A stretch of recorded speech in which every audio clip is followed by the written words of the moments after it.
Before I go any further, a few thank yous to everyone who has helped me along the journey through the Nuffield process. A big thank you to my mum and dad. They supported me when I sort of first brought up the idea of applying for a Nuffield Scholarship, and backed me all the way through it, both personally and in terms of keeping the farm running. So I'm eternally grateful for their support. Thanks, Dave, for mentioning the fact that I, a couple of years ago, left on my Nuffield travels with a girlfriend and now speaking here with a fiance. So thank you to Izzy for all your support. Thank you to Jody and the entire Nuffield community, including my fellow scholars. This photo here is on our GFP, so thank you in particular to those fellow scholars who I travelled with. And finally, thank you to Meat Livestock Australia, Jax and the team there. They've been fantastic in supporting me through the scholarship, and they've been very good supporters of Nuffield in general, so thank you. A little bit about our family business, and it is a family business run in conjunction with my parents. Based in a little town called Mandurama on the New South Wales Central Tablelands. We run 600 Angus cows. We trade, depending on seasonal conditions, between 200 and 800 cattle, primarily steers, and we're currently cropping approximately 450 hectares of winter crop. The challenges in our business, if I take a step back, perhaps 10 or 12 years to where we were experiencing a drought, the 2006 drought, running primarily breeding enterprise at the time, and found that we were spending a lot of money on supplementary feed, mainly in the form of hay. We were running a business that was not very flexible, and we were generally unable to adapt to seasonal conditions. Both in good seasons, we were not necessarily able to capitalise on good seasons, and we found that obviously dry seasons were particularly challenging. And this sort of led to the development of my Nuffield topic, which revolves in one sense around the cost of supplementary feed. And an example of this is if you, as a farmer, take a kilo of grass that is out in your field. Now, depending on your management system, that kilo of grass that you've just taken hold of in your paddock will cost between 8 and 14 cents to grow 1 kilo of grass. You have an option with what you can do with that grass.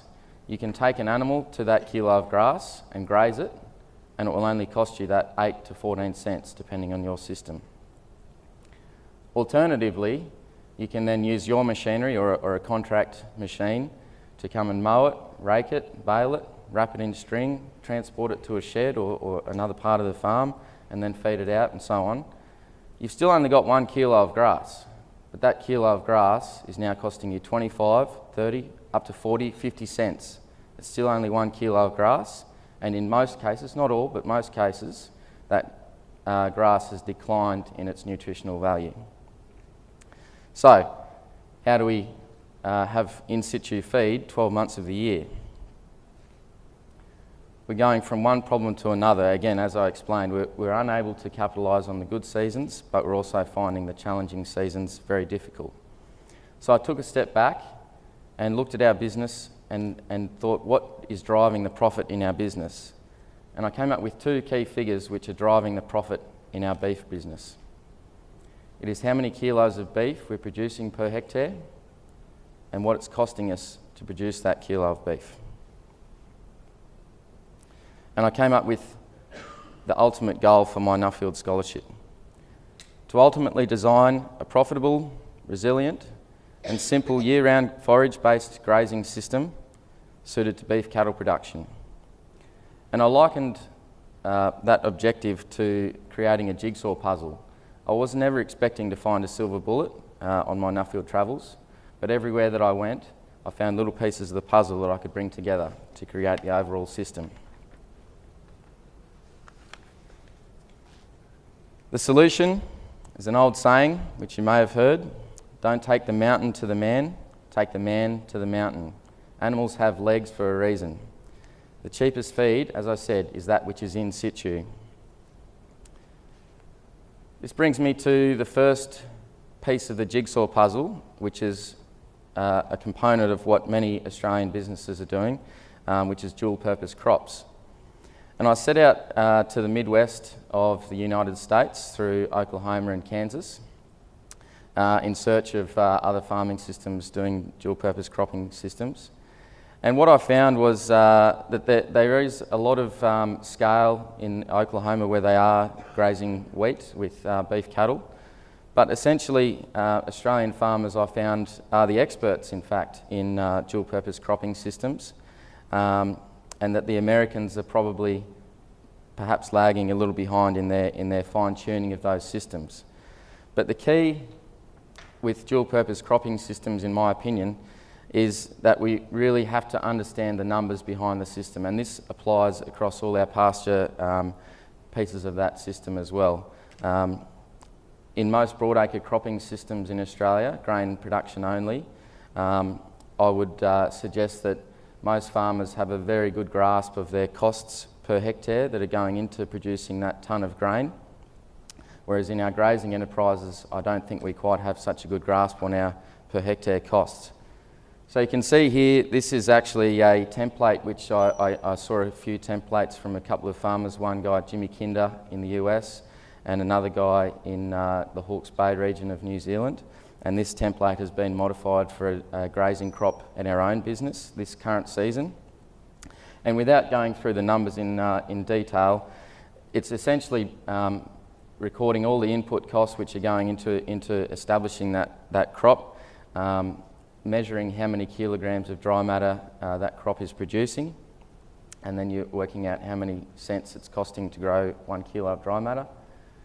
I'm using that example over a trade steer enterprise and working out how many kilos of beef are being gained, and then working out your cents of return on consuming a kilogram of dry matter. And then on top of that, with effective management, and we can then take that same crop through to a grain harvest in quite a profitable system, as you can see. The next part of the jigsaw puzzle saw me travel to Canada and also South America and New Zealand. And what I found was most of the time I was talking to farmers, but also agronomists and researchers, but no matter who it was that I was talking to, everyone had their favourite plant, and that plant became the centrepiece of their particular system. So the guys in the US, that particular plant was the wheat. And you can see on the left of the screen, we've got a photo with Fraser Avery, who is actually the son of Doug Avery, who Cameron went and visited on the top end of the South Island in New Zealand. And Fraser's favourite plant was lucerne, and that lucerne plant has basically completely revolutionised their business, and that's really become the centrepiece for their business. For those who don't know, the big catch in terms of a beef enterprise and lucerne is that beef animals quite commonly bloat when they eat lucerne. So that was one of the big things which I was seeking to overcome. Which brings me to the photo on the right of screen, which is a guy called Doug Ray in Saskatchewan in Canada, I beg your pardon, Alberta in Canada. And the plant that's in front of Doug there with the pink flowers has been referred to as the forgotten forage. It's commonly known as sainfoin, and from all the research which I've been able to undertake, it is basically identical to lucerne. It is a legume, it is a perennial plant, it has a tap root, it is supposedly drought tolerant, but the key attribute which I was interested in is that it is non-bloating and very palatable for beef animals. So I've undertaken a bit more of a search throughout Australia to try and find some sainfoin seed, unsuccessfully. I've contacted an Australian expat, Graham Finn, who's currently living in Canada, running a seed business over there, and we're working towards importing some sainfoin seed into Australia. And I have eventually found a very small quantity of sainfoin seed at the Australian Gene Bank in South Australia, which as we speak is somewhere in transit between central New South Wales and Adelaide, and we'll be getting planted in a trial plot on our farm hopefully next week when I return home. So that's a big thing which for me personally has come from the Nuffield Scholarship so far. This book I came across in Oklahoma in the United States, and in all the timing of an English batsman, I actually got the book in the States and then read the book when I was on the plane on the way home, and basically found that the book was answering a lot of questions that I had. And so when I returned back to Australia, I contacted the author Jim Gerrish and had a Skype interview with Jim. And a lot of the things which Jim is talking about in the book include really fine-tuning those grazing systems and measuring everything to do with your business. So measuring pasture and then using that data that you have to plan your grazing system and plan forward many months in advance. Jim also talked a lot about stockpiling feed. And I'm not talking about stockpiling as in conserving hay and putting that away for a not so rainy day. Jim was talking about stockpiling standing feed in the paddock, so basically a standing haystack, and using that to feed animals through your identified non-growing season in a normal season where we have a particular period of the year when under normal conditions we don't have any pasture growth. So that's certainly a low-cost method of ensuring that you have feed available for your animals year-round. And finally, Jim spoke a lot about subdividing paddocks and rotational grazing and breaking paddocks or grazing areas down into smaller allotments so that we can then ration feed out over a longer period of time and again, just fine-tune that grazing system.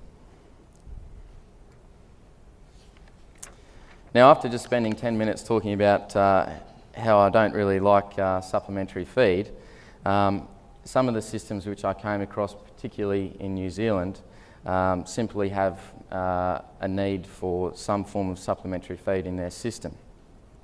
And this is where I thought self-feeding silage pits can be quite a novel way to provide supplementary feed during those tough periods at a low cost. I think the photo is pretty self-explanatory, and it's the cheapest form of supplementary feed, both per kilo and also in cents per megajoule of energy. So, as I said, I think the photo is pretty self-explanatory there.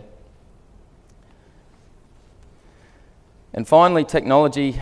Returning back to Oklahoma, the photo here is of a gentleman called Twain Butler at the Noble Research Institute. And Twain is working on developing a number of sensors which can be used to measure both pasture mass and pasture quality, which ultimately could be potentially mounted on a drone to fly around a farm and take those measurements. Another piece of new technology which Cameron has also mentioned is virtual fencing, and I think that's got a massive potential to revolutionise our grazing industry in Australia, particularly in combination with broad-acre cropping enterprises where we require large paddock sizes to improve machine efficiencies, but then we also want to introduce livestock into those systems. Virtual fencing, I think, can be a really good fit for those operations where we're trying to combine broad-acre cropping with grazing animals. And finally, perennial wheat, which is not genetically modified, and genetic modification in lucerne in particular, where we now have GM lucerne varieties available in the United States, which are supposedly non-bloating for beef animals. And perennial wheat, which in a way is self-explanatory, and we actually now have a trial on our farm of, I believe, some of the first perennial wheat being grown outside of a research facility in New South Wales. So that's, again, something to look forward to in the future. So the take-home messages from my Nuffield report are: treat pastures like crops. It's really about understanding those numbers and really breaking it down and allowing us to fine-tune our systems. You can't manage what you don't measure.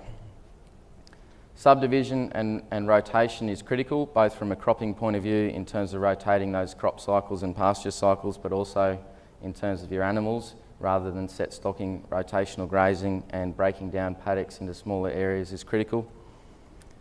Find that centrepiece plant species and keep it simple.